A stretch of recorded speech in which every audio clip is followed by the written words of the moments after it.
And I didn't have enough money to get to the city. Okay. I stayed 3 nights at the baggage claim, trying to figure out. Now I'm in America. The whole goal is to get to America. Come I to got America. to America. Yeah. Now what? And then the struggle starts. Now you stay at the airport for 3 nights. 3 nights trying to figure out how do I get into the city. And when I was diagnosed with lung cancer, it feels like you're dying tomorrow. Just no time. I went to MD Anderson, and they gave me about 18 months to live. What year did Ethiopia become decolonized?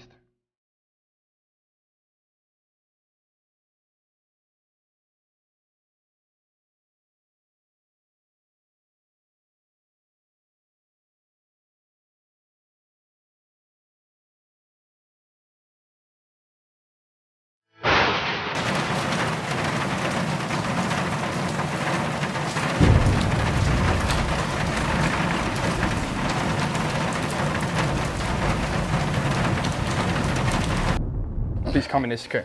How you doing today, sir? All right. How about you? Oh, wonderful. So first of all, I'd like you. Oh, thank you. I'd like you to tell us more about yourself. Okay. Well, I'm from East Africa, a country known as Ethiopia. Okay. I was born and raised there from a parent. My father is from Yemen. My mother is from Ethiopia. Yemen, okay. Yes. So I have two cultures in me. So I came to the States at the age of 17. Okay. Pursuing, like any African dreamers who want a better education, better life. And I came to the States, and I arrived in JFK Airport. And at that time I landed at the Bush International Airport. Back then it was Intercontinental Airport. Okay. And I didn't have enough money to get to the city. Okay. The taxi back then cost about $20 to get to the city. So I stayed 3 nights at the baggage claim, trying to figure out. Now I'm in America. The whole goal is to get to America. Come to America. Yeah. Now what? And then the struggle starts. Now you stay at the airport for 3 nights. 3 nights trying to figure out how do I get into the city. Okay. Okay. Then there was an a guy from Kenya, a taxi driver. He kept looking at me and I didn't notice him.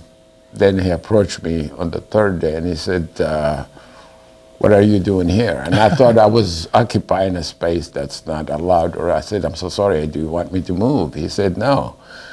Are you okay? And he did his hand like this. As if you have some mental challenges. Mental challenges. I said, no. He said, you speak very good English. I said, yes. He goes, what are you doing here? I told him I came to go to school. He said, you were sitting in the same spot for three days. I said, I'm watching you. I said, listen, I'm sorry, but I'm trying to get to the school. But the taxi is $20, and all I had is 17 something left. Wow. So he said, I'll come and pick you up. I looked at him, I just discounted. Yeah. And he went about his business. He came back about 7 o'clock at night. And to my surprise, he picked me up. And he asked me, did I eat? I said, no, I haven't eaten yet. So he was the first person to introduce me to McDonald's. And I had burger and shake and fries, and I'm like, oh my God, this is heaven. This is awesome. This is heaven. If this is the way is America, I'm gonna live here. I was introduced to the burger, and that was the awesome thing I ever ate. Yeah. Up to that point. To my surprise, I thought I'm gonna live eating burger all day, and that would be just fine. And he took me to University of Houston downtown college. Okay. That was. And that's where you were supposed to be going to school. Yes. University of Houston. I don't have a visa to be a student. I was on a tourist visa. Oh, so you came as a tourist, right? With the intention to enroll in the school. Okay. And I had all my school certificates in my shirt. Wow, that was a very bold move. So you were kind of fighting like an uphill battle at that point, because you didn't come as a legal student. You came. I wasn't admitted by the university. I wasn't You just had the enrolled. dream, the desire. You knew Yep. you were going to do it. All I had is a small bag, and that is a couple of pants and shirts, and Wow. my mom bought me Wow. new ones, and I was fascinated. I couldn't wait to Wow. wear them. So I went to the university, and he showed me the university, and he said, everything is closed.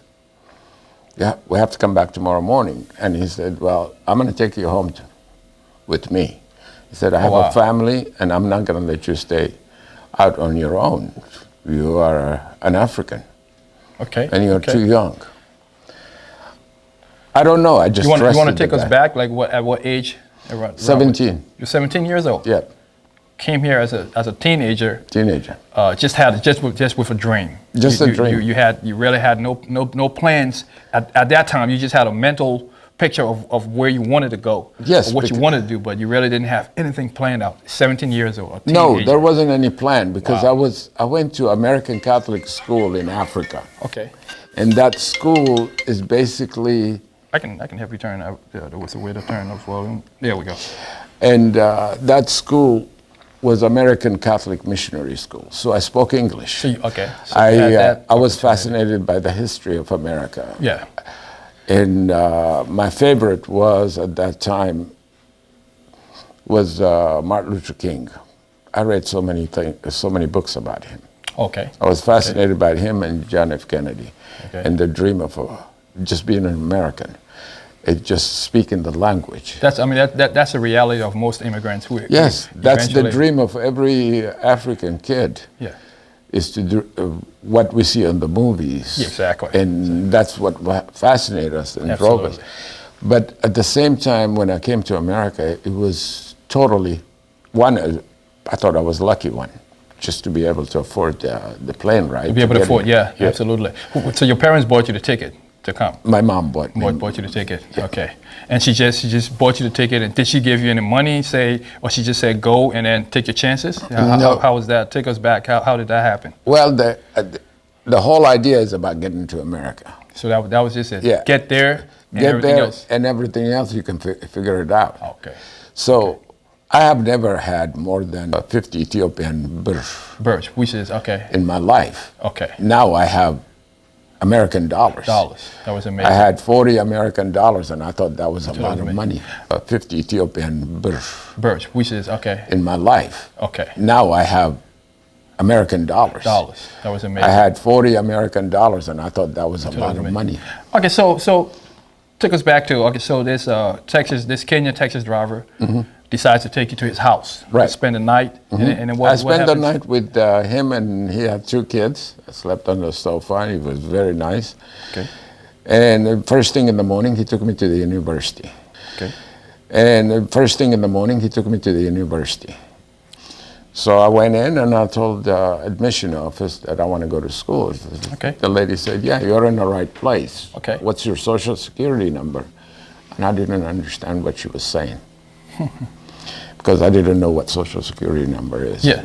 Then she asked me where I was from. I told her I was from East Africa. And she gathered it by looking at me, I guess. And she said, foreign student admission is next door. So I went to next door. There was John Forsythe was the head of the foreign student admission. And he was there, an elderly gentleman that graduated from Notre Dame. Okay. That's a very prestigious institution. Right. And the school I went to in Ethiopia is part of Notre Dame. Oh, they part call of- it Bisrata Gabriel. It's the What was that Catholic- school in Ethiopia again? Bisrata Gabriel. And it's part of the American Catholic Missionary School. Okay. So we have a lot in common. And he was fascinated that I pulled all my certificates, school certificate, from the first grade to the 12th grade. I had them inside my shirt. So I pulled all of that and I was showing him. I was an honor student and he was fascinated by all of that. But like I said, there is rules. Okay, absolutely. You can't just walk in and register. And just have it happen, I yes. told him I don't know anything. He said, okay, well, you have to apply. And secondly, let me see your passport. He looked at my passport and said, oh, you're a tourist. You can't stay in the country. The only way you could stay for 3 more months is to enroll in English. Okay. And I was stocking shelf, cleaning windows and all of that. Okay.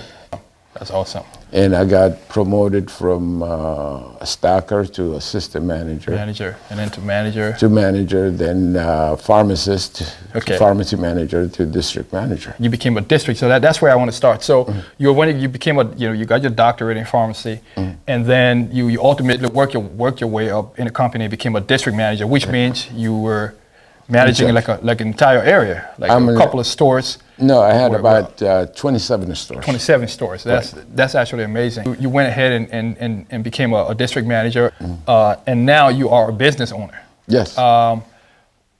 Take us through that journey. Like, what led you to actually start this particular business? I had cancer. Okay. What kind of cancer? I had lung cancer. Lung cancer. Okay. Yeah. And when I was diagnosed with lung cancer, it feels like you're dying tomorrow. Just no time. The first time you hear that word cancer, you have cancer, you might have a stupid smile on your face because you're shocked. You don't know how to handle it. Right. By the time you get home, you find out that I'm dying tomorrow. Right. Time became very short. Very important to you, yeah. And everything that you haven't done in life comes to the forefront. I didn't do this, I didn't do this, I gotta do this, I gotta do this. Then the second week, you feel the emotion. Why me? Why? Right.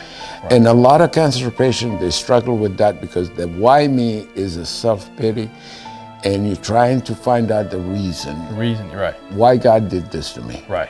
Why did I deserve this? And that could take you, it could literally sink you down to depression. I went to MD Anderson, and they gave me about 18 months to live if I don't do chemo and radiation. Wow. As a pharmacist, I didn't want that.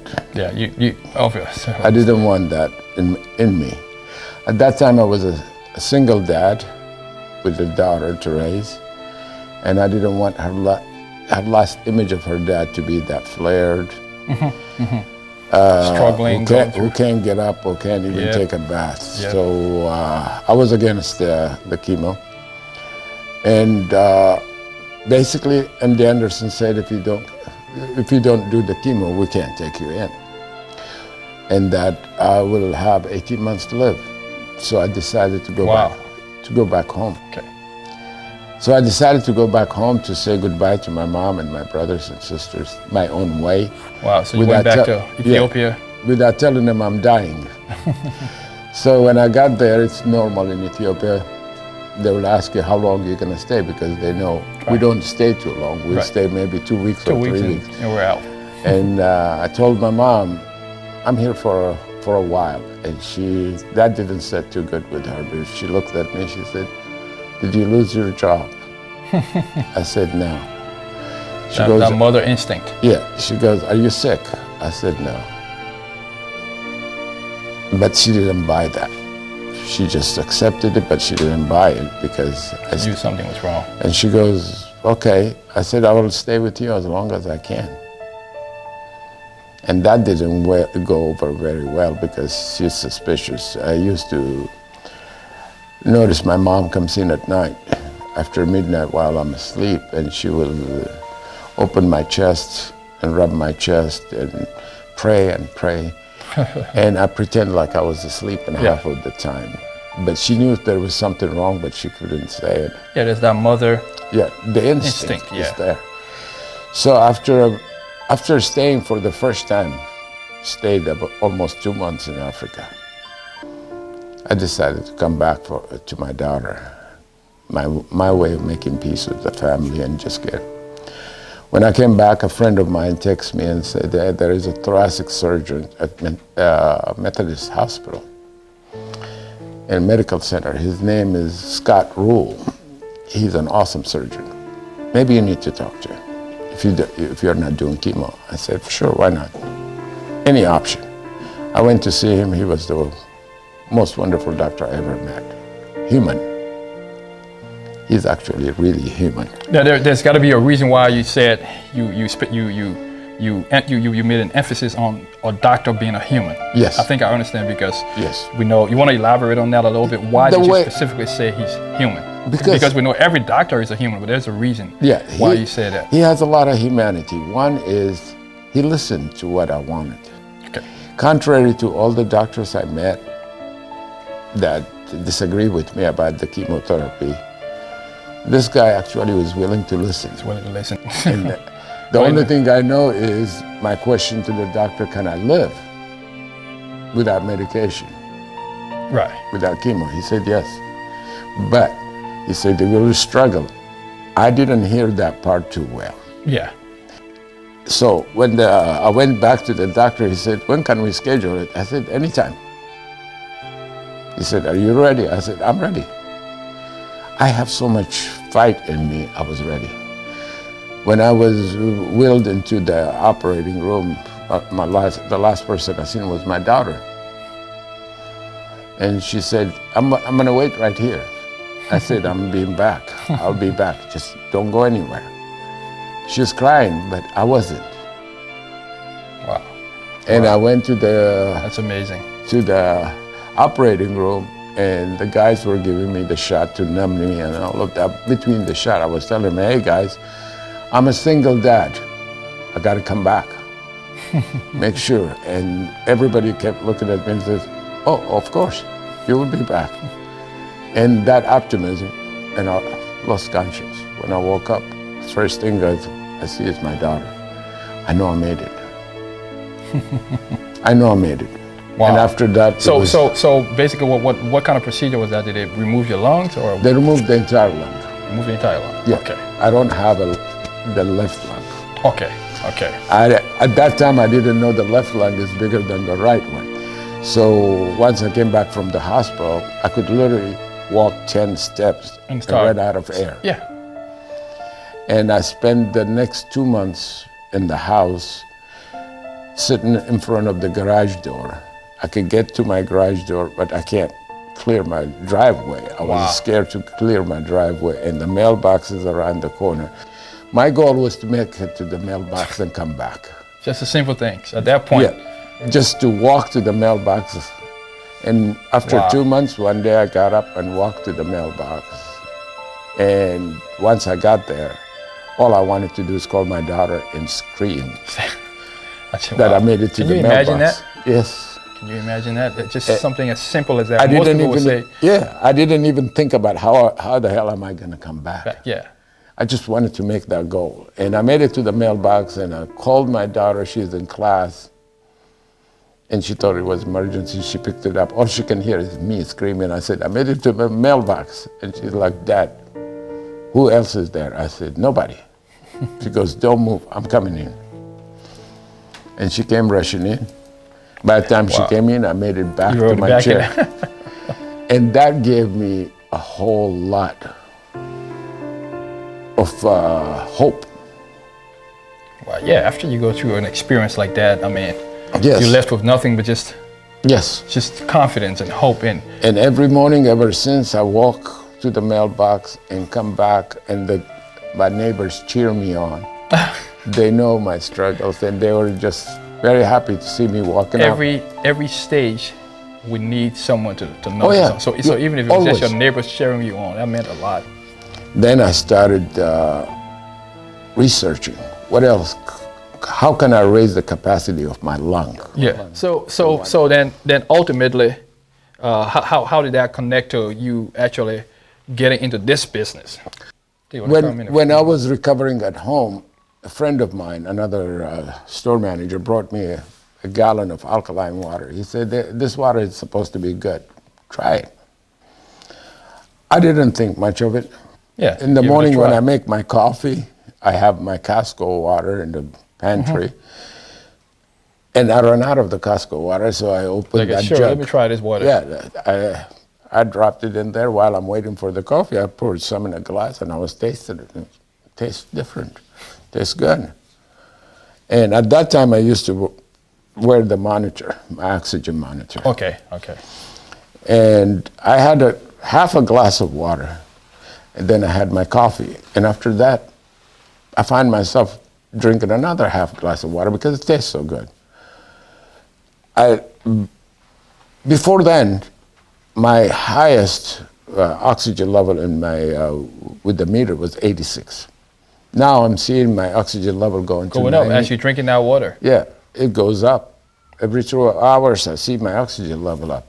So the next day, in the morning, I woke up and I had a glass of water first, for some reason, and my coffee while waiting on my coffee. And I see my oxygen level went up to 92. So I thought there was something wrong. So I called my pulmonologist at the hospital and I said, hey, my oxygen level is 92.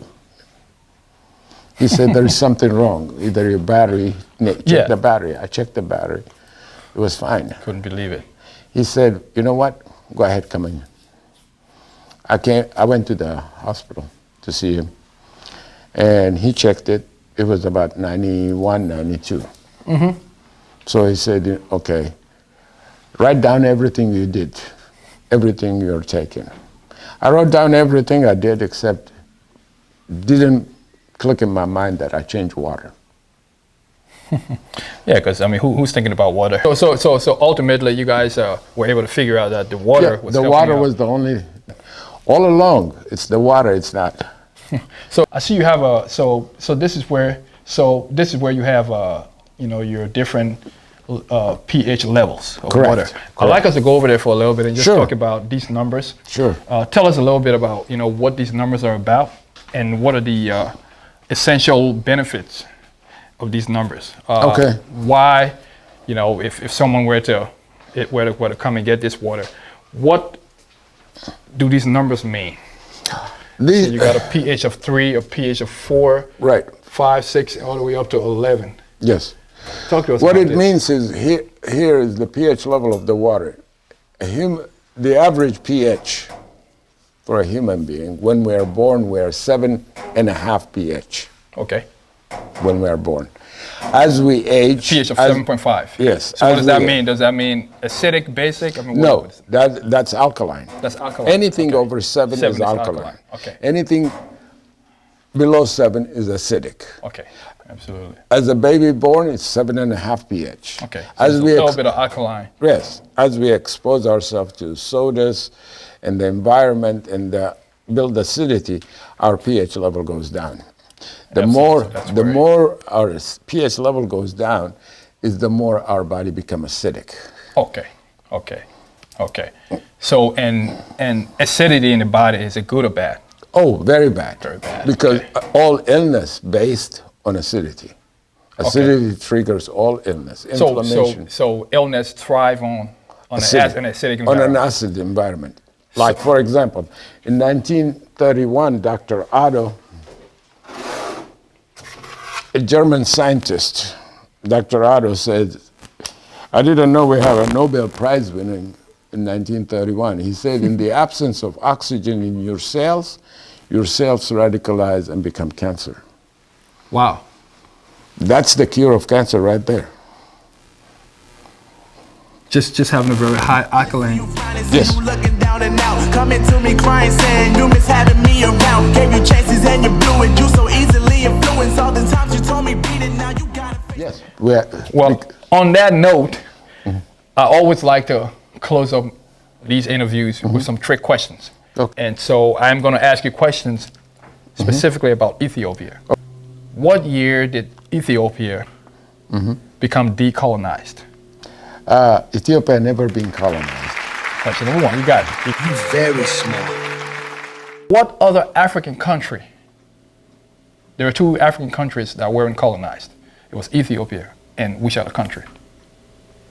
I'm not sure of the second one. Well, but did you know that there was another African country that wasn't colonized? No, I wasn't aware of it. Okay. That country would be where I'm from, Liberia. Liberia. Liberia was never colonized as well. Liberia was a place that was founded by freed slaves from America. Correct. And they settled there. True. So Liberia was never colonized. You know, a lot of the culture were very similar to like the southern part of the United States. Right. That's why, you know, you see we got collard greens and fried chicken, all these things. Yeah. So you find all that. So what's Ethiopia's northern neighbor? Who is that? Eritrea. Eritrea. The East. East, Yeah. Somalia. And You have Kenya. no. Somalia is one of the neighbors of the East, and then There is Djibouti. Djibouti. Yeah. Yeah. And then South, South would be Somalia, Somalia, but mostly Kenya. Kenya. Yes. And then to the west, And the west would be, what do you call it, Sudan, and South Sudan. absolutely. So they can throw you a celebration. You gon' hate it when you see me with somebody living better. I'm trying to tell you that me just doing me gon' have you jealous. I know that I gotta stay away from all your games. Hey, I want to thank you for watching this video. You have a nice day and stay safe. Be the best version of yourself.